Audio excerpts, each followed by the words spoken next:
Thanksgiving evening. I stood on the front steps of the ranch house I would helped finance, clutching my grandson Tyler's art supplies in one trembling hand and a ceramic dish of green bean casserole in the other, wearing the burgundy cardigan he would complimented last autumn. Christina, my son, Jackson's wife, cracked open the door just wide enough to peer out.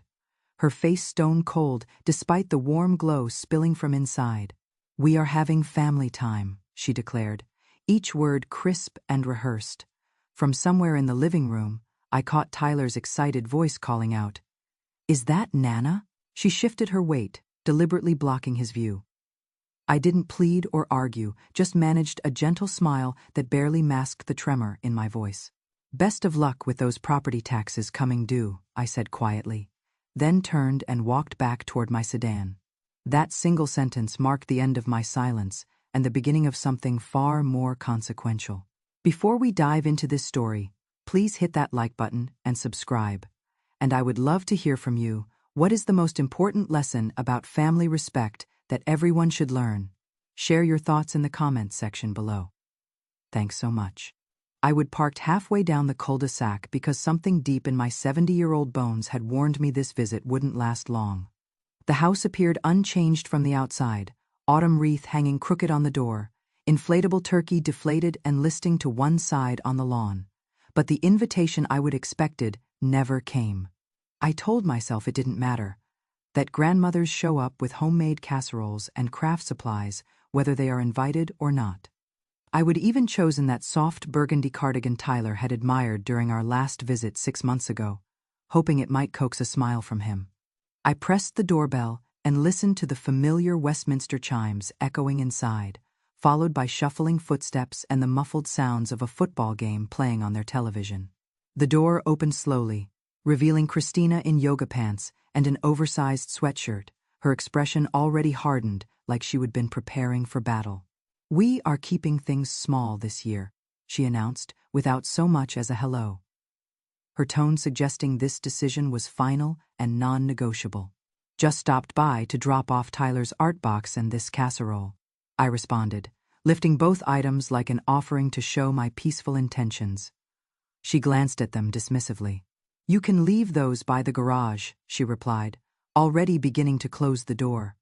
My arthritic hand shot forward instinctively, catching the edge before it could shut completely. "Christina, I was the co-signer on this mortgage. Let's not forget our arrangement," I reminded her gently. She rolled her eyes dramatically. "Right," she said with exaggerated patience. "The same thing you mention every holiday gathering, every birthday party, every backyard barbecue we have hosted. You think co-signing gives you permanent access to bulldoze through our boundaries whenever you feel like it." I released my grip on the door, took one measured breath, and smiled with the kind of calm that comes from decades of experience handling difficult people. "Good luck managing those December payments," I said simply, then turned and walked back to my car without waiting for her response. My hands shook slightly as I settled into the driver's seat, but the tremor wasn't from hurt feelings anymore. It was something sharper, more focused. This woman had been systematically cutting me out of their lives for years, gradually and strategically, like slowly turning down the heat until I barely noticed I was freezing. Jackson used to have backbone, used to stand up for what was right. I started the engine, placed Tyler's art supplies on the passenger seat, and sat there for a moment, studying the house I would help them afford. Through the front window, I could see shadows moving around the dining room table. Probably Jackson, probably Tyler, maybe even Christina's sister who lived 2 towns over. They would made their choice about who belonged at their table, and it wasn't me. I adjusted my rearview mirror, turned up the heat to combat the November chill, and drove away without looking back. But in my mind, I was already thinking about the paperwork tucked away in my bedroom filing cabinet, specifically the co-signer agreement with that clause about equal decision-making authority in case of payment disputes. I allowed myself a small smile as I navigated the familiar streets back to my apartment complex. I don't burn bridges when people hurt me. I build escape routes. Instead of heading straight home, I drove aimlessly through the quiet suburban neighborhoods, past strip malls with their parking lots. Mostly empty, except for a few cars clustered around the 24-hour pharmacy and the Chinese takeout place. Eventually, I pulled into my apartment building's lot, turned off the ignition, and just sat there staring at the ceramic dish balanced on my passenger seat. My one-bedroom unit smelled faintly of the vanilla candles I would lit earlier, mixed with the lingering aroma of the turkey sandwich I would eaten for lunch, while still harboring hope they might call and invite me over.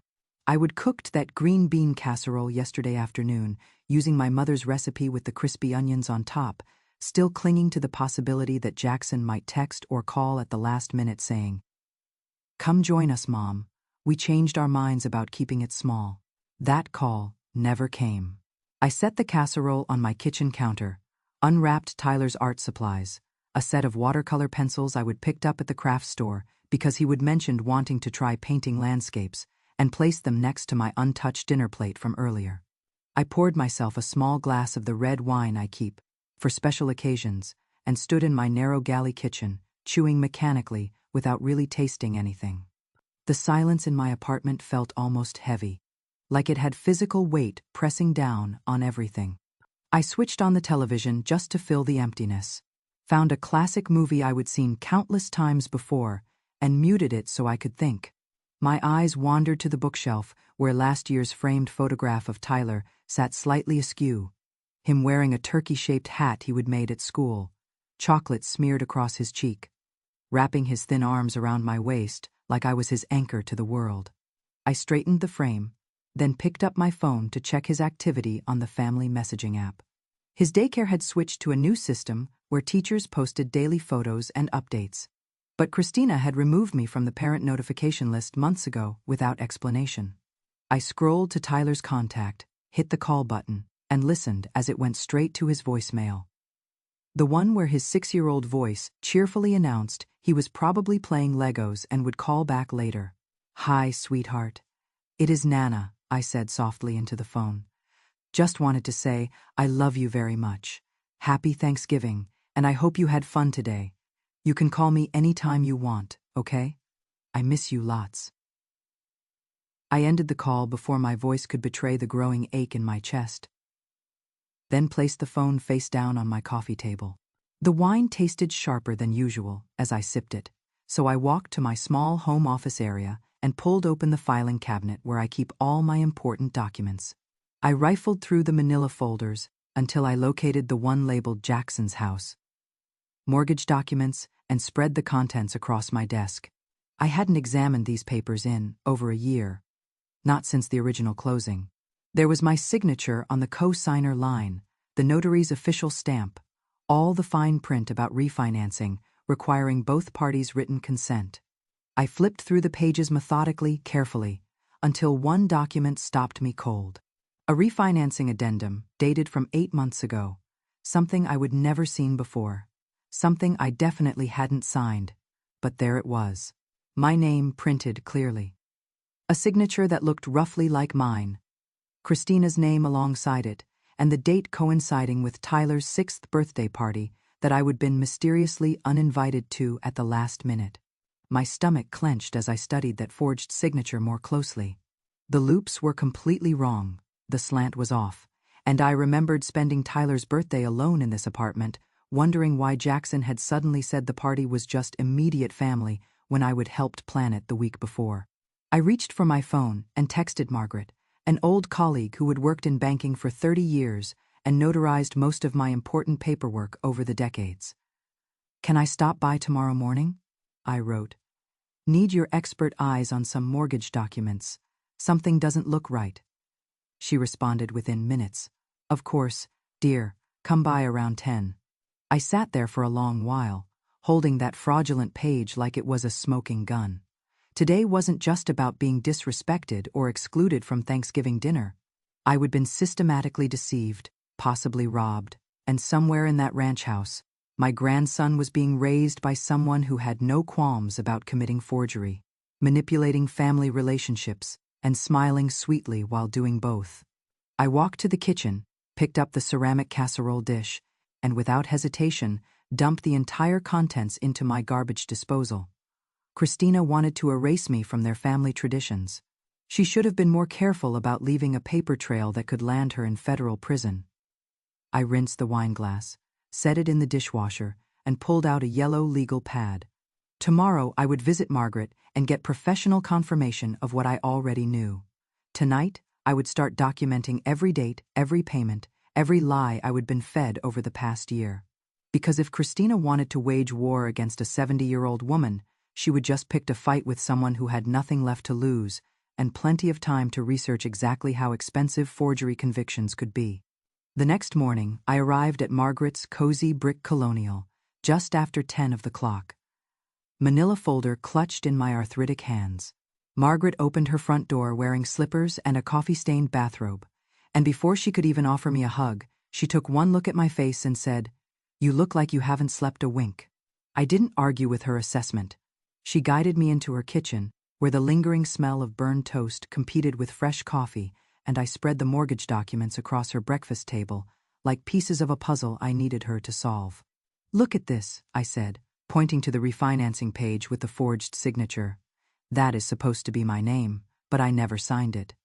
Margaret sat down across from me, put on her reading glasses, and examined the document without saying a word for several long minutes.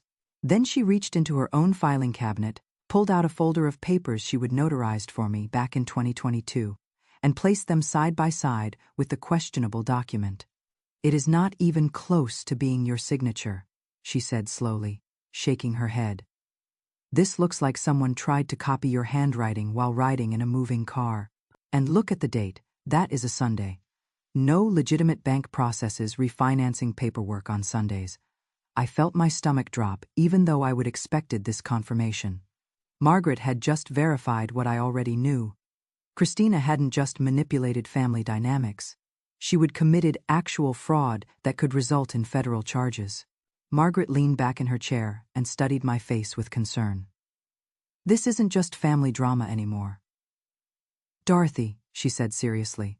"This is mortgage fraud, forgery, potentially theft, depending on what they did with the refinancing money. You need to talk to a lawyer immediately, before they create more problems and somehow implicate you in their schemes."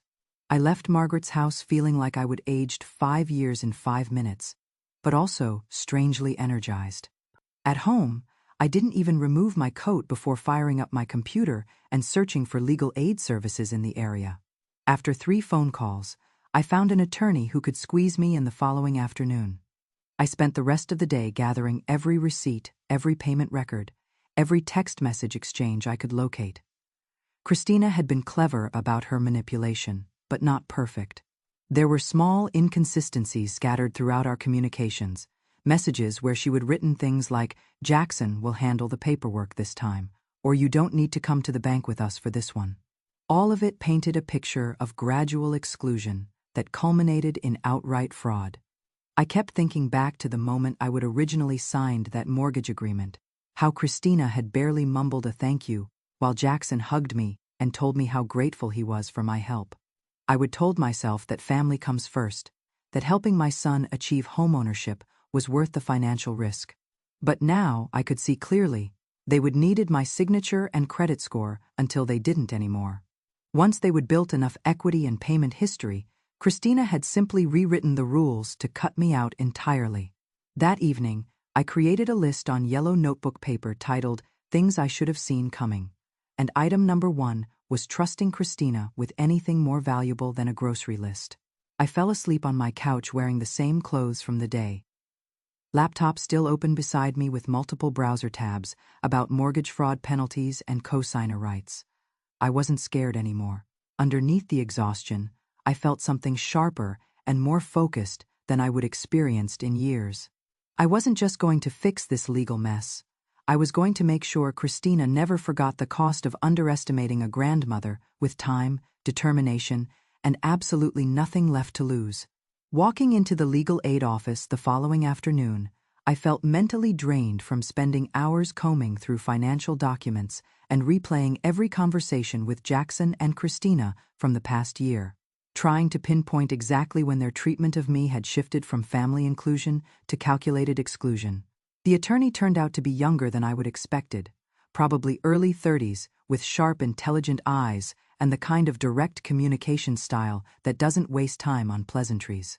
Her name was Sarah, and when I spread my folder across her desk, explained the situation, and showed her the forged refinancing document alongside Margaret's comparison examples, she didn't even blink.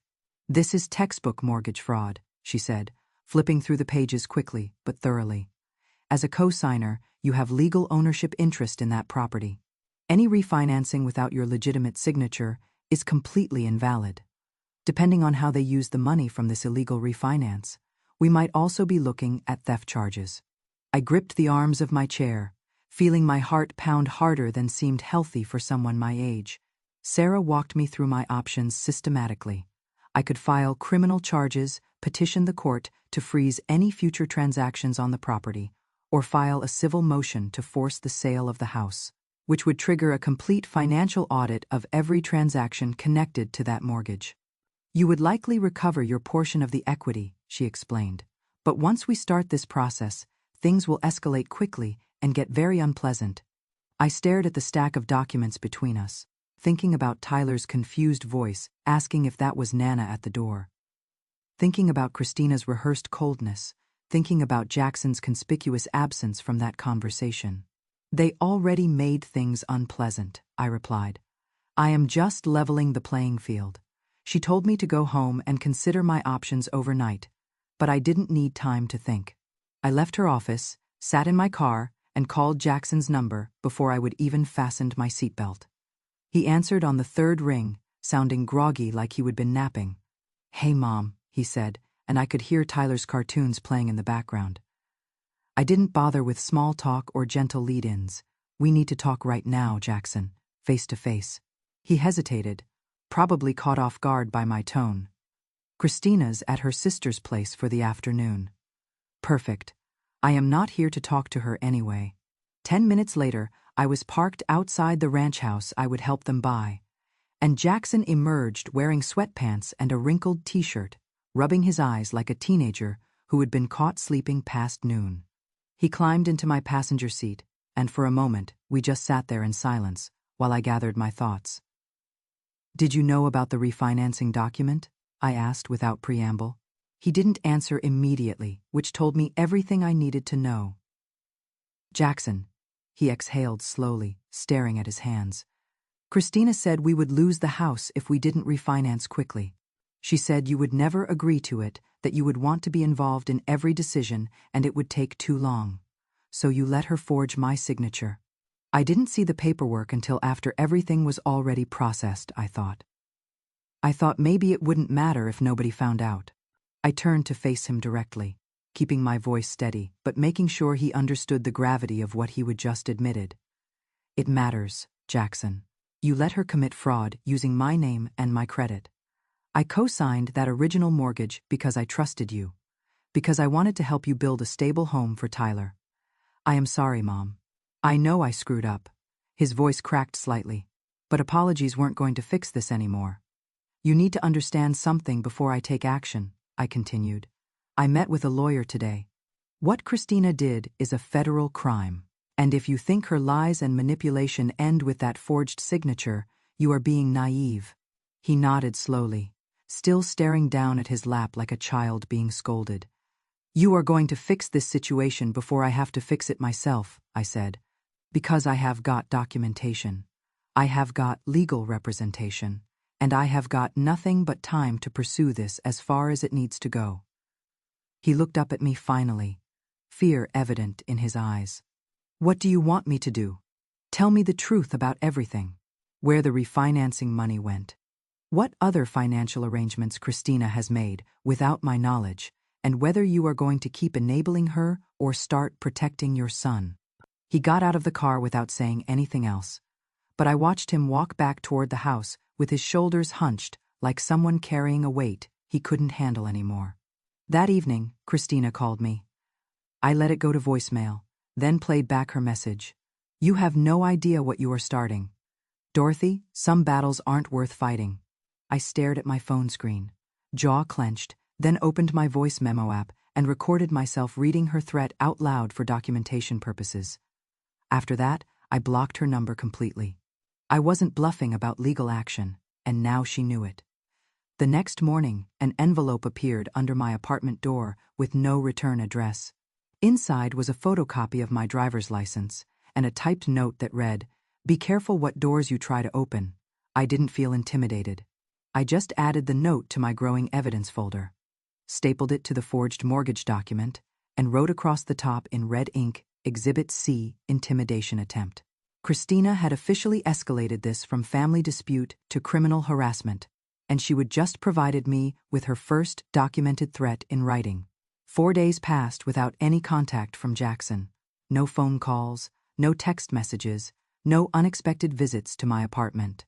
While I wanted to believe I was using this time to rest and recover from the emotional stress, the truth was I barely slept, waking up repeatedly throughout each night, thinking about Tyler and wondering what version of recent events Christina was feeding him. On the 5th morning, I received a text from an unknown number. "Hi, Mrs. Henderson. This is Kim from Tyler's school.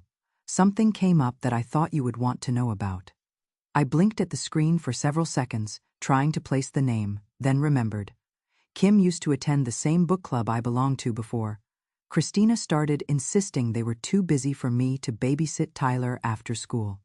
I called immediately. Her voice was quiet, almost conspiratorial, but warm. "I probably shouldn't be reaching out like this," she said carefully, "but I found something in Tyler's backpack yesterday, and it seemed like something you ought to see."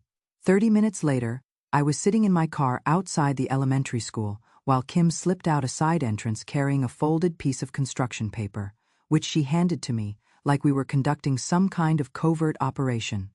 "He made this during art time last week," she explained. "Didn't say much about it, but the teacher thought it was significant enough to mention." I nodded, thanked her for thinking of me, and opened the paper once I was alone in my car. It was a crayon drawing, clearly created by a 6-year-old, but the meaning was unmistakable. A house with 3 stick figures standing together. One tall, one medium-sized, one small. Off to the side, separated by what looked like a fence or wall, was a 4th figure with a sad face drawn in heavy purple crayon. Underneath, written in Tyler's careful kindergarten handwriting, "Nana is far away now." My throat tightened as I traced my finger over the drawing, feeling something break apart inside my chest. Not just anger at being excluded, but grief for Tyler, who was already learning what it felt like to have love withdrawn arbitrarily, to watch adults play games with relationships that should be unconditional. I drove straight home, scanned the drawing into my phone, and sent it to Jackson without any explanation or commentary. Just the image, raw and honest in the way only a child's art can be. He called within 10 minutes. I let it ring 3 times before answering. "I saw the drawing," he said quietly. "What did he say when he made it?" I asked. Silence on the other end for several seconds. "He told his teacher he missed you." That is all I know. "And what did Christina tell him about why I haven't been around?" More silence. "Then, she said you were too busy with your own life now, that you didn't want to spend time with us anymore." My jaw clenched so tightly it ached. "That is a lie, Jackson, and you know it. Your son is creating artwork about abandonment while you sit there and let her rewrite history." "I know, Mom, I am sorry. Stop apologizing and start making choices. Do you want Tyler growing up thinking love gets withdrawn whenever it becomes inconvenient for the adults in charge?" He didn't respond immediately, but I could hear something different in his breathing. Maybe regret. Maybe the slow collapse of denial he had been maintaining. "I will come by your place tomorrow," he said finally. "Just me. We need to talk." I hung up without saying goodbye, then taped Tyler's drawing to my refrigerator, next to a grocery list and a doctor's appointment reminder. It wasn't just a child's artwork anymore. It was evidence, motivation, and a reminder that this fight wasn't really about money or property or even my own hurt feelings. It was about protecting a little boy's capacity to trust that the people who love him will not simply disappear when family politics get complicated. Jackson showed up at my apartment the next afternoon, just after 2 of the clock, wearing jeans and a flannel shirt that looked like it hadn't been ironed in weeks. Carrying a grocery bag containing store-brand muffins like that somehow compensated for months of silence and avoidance. I let him inside without comment, gestured toward my couch, and sat across from him with the legal folder already positioned on the coffee table between us. He glanced at the folder, but made no move to touch it. "I talked to Christina," he began, but I held up my hand to stop him. "We are past the point where her opinion matters. You can listen to what I have to say, or you can leave right now. But I am not wasting another breath discussing a woman who forged my signature and then told my grandson I was too busy to care about him." He nodded, looked down at his hands, and for a moment I glimpsed the boy I would raised, not the man who would let his wife transform his backbone into gelatin. "I consulted with an attorney," I continued. "She confirmed that Christina committed mortgage fraud when she refinanced without my legitimate signature. That makes every financial transaction since that date legally questionable, and I have the right to petition for a forced sale of the property." He flinched like I would physically struck him, but I kept talking. "You and Christina extracted equity during that illegal refinance. Thousands of dollars. I want to know exactly where that money went." "She said it was for home improvements," he mumbled. "But we haven't actually done any renovations yet." "She is lying, Jackson. Again. And this time I am not absorbing the financial consequences of her deception." I opened the folder and showed him the forged document alongside the original paperwork Margaret had notarized years earlier. "Look at the signature. Look at the date. It is a Sunday. She didn't just bend the truth. She fabricated legal documents with my name on them." He leaned forward, rubbed his face with both hands, then shook his head slowly. "I should have stopped her from the beginning." "Yes," I said bluntly. "You should have. So what happens now?" "I am filing a legal motion next week. It will trigger a complete financial review, and when the judge agrees, which she will, because the evidence is overwhelming, the house will be put up for sale. You will receive your portion, I will receive mine, and Christina can figure out her next move after that." He sat there looking like someone who had been hit by a truck and was just now realizing the extent of his injuries. "What about Tyler?" "I am not displacing him," I replied. "I am displacing her. If you want to remain involved in your son's life, you will find a way that doesn't include enabling someone who commits fraud and poisons children against their grandparents." He nodded slowly, and for the first time in months, I believed he actually meant what he was agreeing to. I handed him a copy of Tyler's drawing from school. "He is watching everything, Jackson. He sees how adults treat each other, how promises get broken, how love gets used as a weapon. Do you want him learning those lessons?" Jackson didn't cry, but his jaw tightened like he was holding back a flood. "He asked if he could call you last week. Christina told him no, said your phone was broken. Her permission is no longer required for anything involving my relationship with Tyler." "I will get him his own phone," Jackson said. "Something she cannot monitor or control." "Good," I replied, standing up to signal the conversation was finished, "because I am not disappearing from his life, but I am also not playing by her rules anymore." He left without attempting to hug me, which was fine. What I needed now wasn't affection but action. I called Sarah the next morning and told her I was ready to proceed with legal action. She filed the motion that afternoon. The paperwork felt substantial in my hands. Official, stamped, heavy with legal authority. I stared at those court documents and felt something settle in my chest. Not peace exactly, but momentum. Christina had tried to erase me using lies and manipulation. I would fight back with facts and legal consequences. The court notice reached their mailbox within 3 business days, and on the 4th evening, Christina appeared at my apartment building unannounced, pounding on my door like she was trying to break it down. Her voice already raised and slurred before I would even approach the entrance. She was shouting something about betrayal and family destruction. How I had no idea what kind of chaos I would unleash. When I finally opened the door, she stood there wearing sweatpants and an oversized hoodie, hair disheveled, breath sharp with what smelled like cheap vodka, eyes red and puffy like she had been crying, or drinking, or both for hours. "You think you can destroy my family?" she screamed, stepping forward aggressively until I raised my cell phone between us like a shield. "One more step and I am calling 911. "Christina." You know I will follow through. She froze. Not because she respected my boundaries, but because for the first time she realized I wasn't the pushover grandmother she would been manipulating for years. I would been replaced by someone with legal representation, documented evidence, and absolutely nothing left to lose. You have ruined everything, she hissed, lowering her voice, but still trembling with rage. Jackson's falling apart. Tyler keeps asking questions I cannot answer. And you are sitting here acting like some kind of victim when all you have ever wanted was control over our lives. I didn't retreat or apologize. No, what I wanted was basic respect. I gave you my signature on that mortgage because I believed my son when he said he needed help. I never demanded anything except to be treated like family instead of being gradually erased from your lives. We were doing perfectly fine until you decided to interfere, she snapped. You forged my signature, I said calmly, holding up the phone to remind her. It was still recording. That is not a boundary issue. Christina, that is a felony, she scoffed, but her eyes flickered with panic. You are bluffing. No judge is going to destroy a child's home just because your feelings got hurt over some paperwork technicality. I am not bluffing, I replied evenly.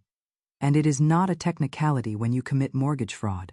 The judge already approved a complete financial audit, so you might want to prepare explanations for where that refinancing money actually went. Her mouth opened and closed several times without producing sound. I stepped forward slightly. You picked the wrong person to underestimate. Christina, I spent 40 years managing a household, raising a child, handling finances, and dealing with people who thought they could take advantage of me.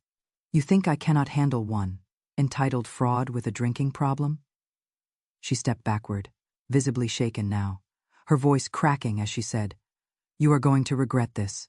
Maybe, I said, then closed the door slowly and locked it with deliberate precision. I immediately texted Sarah, told her about Christina's visit, and that I had a partial audio recording, and she responded within minutes. Excellent. That is harassment. Save everything. This strengthens our case significantly.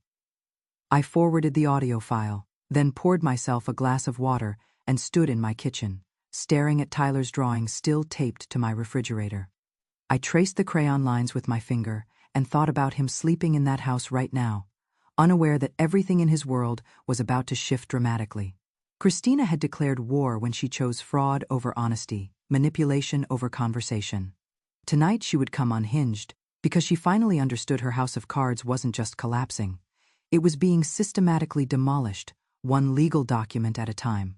The next morning brought a voicemail from Jackson. Time stamped at 1:47 a.m.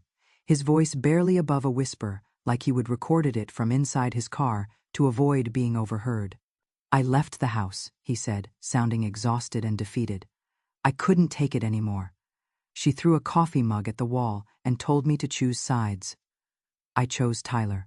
I am staying at a motel on Highway 6. I don't know what to do next. I listened to the message twice before calling him back. He answered immediately, like he had been staring at his phone waiting. Is Tyler with you? I asked. Number Christina wouldn't let me take him. Not without a fight that would have scared him. That is what finally broke me, realizing she would use our son as a weapon the second she lost control of everything else. I told him to come to my apartment, and within an hour he appeared at my door, looking hollow, dark circles under his eyes, carrying a plastic grocery bag of hastily packed clothes and a manila envelope thick with documents. He didn't sit when I offered, just stood in the middle of my living room like he didn't deserve comfort. I need to tell you something, he said, something I should have admitted years ago. I remained quiet and let him continue. He explained that he would known about the forged signature before Christina actually did it. She would brought up the idea, said she would found a way to expedite the refinancing process, and when he objected, she threatened to take Tyler and move to her mother's place in Florida. In that moment, he would panicked, convinced that losing her meant losing his son permanently, so he would allowed it to happen. I didn't sign the document myself, he said, but I didn't stop her either. I was weak and scared, and I let her cross a line because I thought it wouldn't matter if nobody discovered it. I asked what had changed his perspective, and he looked at Tyler's drawing still hanging on my refrigerator. He made another picture at the motel yesterday, just a stick figure holding a suitcase. He said it was Daddy running away from the angry house. I didn't cry or yell or offer false comfort. I simply walked over, took the manila envelope from his hands, and examined its contents. Inside, I found his detailed statement about the refinancing fraud, documentation of how Christina had planned it, records showing where the money had actually gone, a new credit card account, unauthorized transfers to her sister's business, purchases he would never approved. "You are willing to testify?" I asked. He nodded without hesitation. "I will do whatever it takes to make this right, even if it costs me custody initially." "And if you lose Tyler temporarily because you are finally telling the truth?" He hesitated, then said, "If I lose him because I am doing the right thing, then I deserve that consequence. But I hope the court recognizes the difference between making a mistake and establishing a pattern of deception." I made coffee while he sat silently at my kitchen table, and for the first time in months, our interaction didn't feel like mother and son tiptoeing around each other's hurt feelings. It felt like two adults, both wounded, trying to clean up a mess that had spiraled beyond either of their control. He left a few hours later, said he would return to the motel until the next court hearing, and I promised I would be there for every step of the legal process. That evening, I mailed Tyler a package containing a children's book about space exploration and a small cell phone with my number pre-programmed, along with simple instructions written in large, clear letters. Inside the book's front cover, I wrote, "No matter how far you travel, I will always be looking at the same stars with you. Love, Nana." It was a quiet rebellion, a communication line Christina couldn't monitor or cut. I went to sleep that night with my bedroom lights on, not from fear, but because I knew that in the shadows where Christina had hidden her secrets for so long, we were finally shining enough light to expose every lie. 3 weeks later, the ranch house hit the real estate market with a listing that included words like charming, well-maintained, and motivated sellers. But behind that optimistic marketing language was a legal quagmire held together by court-ordered cooperation and signed affidavits. Christina never appeared at the final court hearing. Her attorney claimed she was suffering from severe emotional distress and had relocated to her mother's house in Florida temporarily. But the judge wasn't interested in excuses. Sarah presented the forged documents, Jackson's comprehensive statement, and the financial audit showing how Christina had diverted over $28,000 in equity into unauthorized personal accounts. The judge approved the forced sale without hesitation, ordering that proceeds be distributed according to the original co-signer agreement. Jackson and I stood outside the courthouse afterward. No celebration, just quiet acknowledgement of what we would both lost and gained. "Are you okay?" I asked. He shrugged. "No, but I will be eventually." The house went under contract faster than anyone expected, apparently because the local market was desperate for anything under $180,000. After legal fees, penalties, and real estate commissions, Jackson received roughly 30% of the proceeds, while I recovered 60% to reflect my co-signer status and the equity I would effectively provided. For the first time in years, I had money that wasn't tied to someone else's crisis or apology. I purchased a small fixer upper near Tyler's school.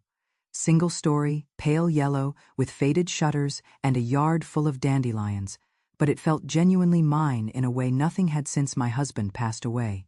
When Jackson showed up that first Saturday morning with Tyler and a toolbox, I didn't ask questions about custody arrangements or visitation schedules.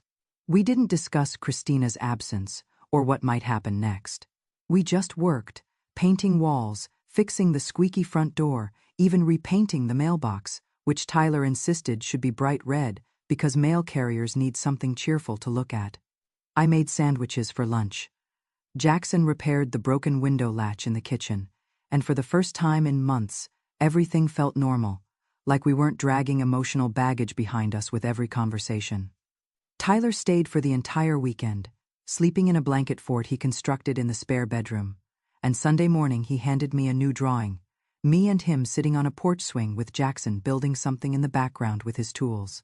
"It is our new house," he announced proudly. I taped it next to his previous artwork on my refrigerator. "It looks perfect," I told him, and meant it. Jackson sat on my couch after Tyler went to bed Sunday evening, staring at his hands like he was seeing them clearly for the first time. "I don't know what kind of father I have been, up until now," he said quietly, "but I am going to be better. I didn't offer immediate forgiveness or make it easy for him. I just said, start with consistency.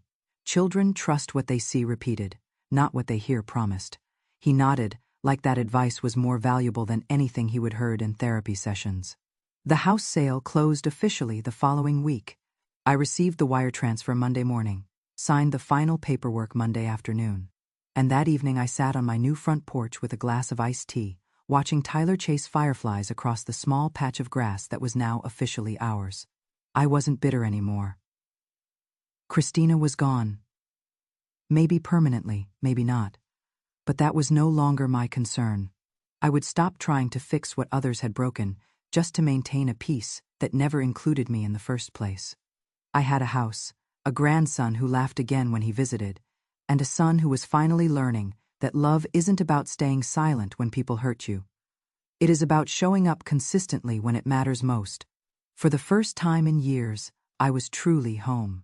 1 year later to the day, I was setting my dinner table for 3 people, not because it was a special occasion or family tradition, but because I would finally learned that peace doesn't require grand gestures or perfect reconciliations. It just requires follow-through on the promises you make to yourself. As I placed the last fork beside the final plate, I heard the familiar sound of a car door slamming, followed by running footsteps and Tyler's breathless voice calling out, "Nana, we brought dessert."